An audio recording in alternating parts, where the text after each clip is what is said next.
Okay, today I'm going to show you quite simply how we make a difference when we change from an FX digital camera to a DX digital camera and vice versa.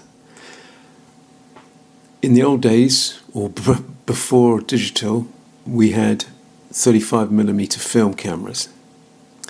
So let's see what sort of angle of view was with a 35mm camera.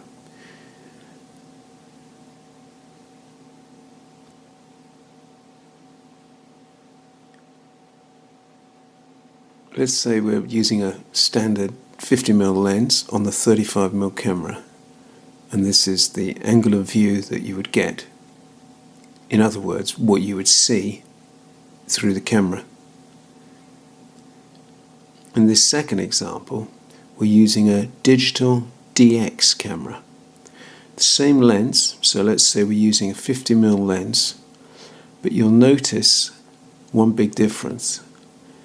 The angle of view, in other words what the lens sees, is not as wide. It's narrowed it down. See, a 35mm one is much wider.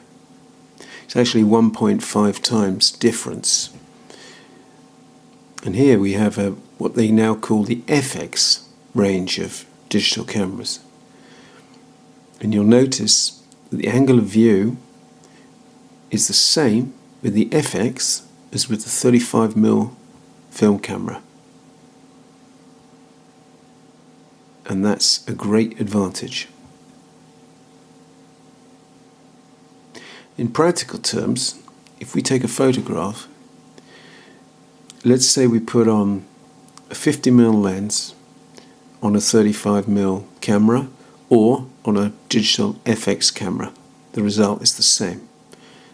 We get this sort of angle of view.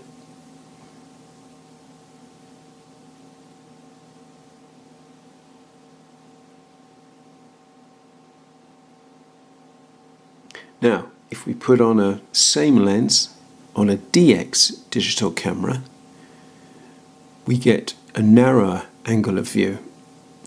And if you look at the photo on the right, you'll notice that it's closer up. The image is closer, the subject looks closer.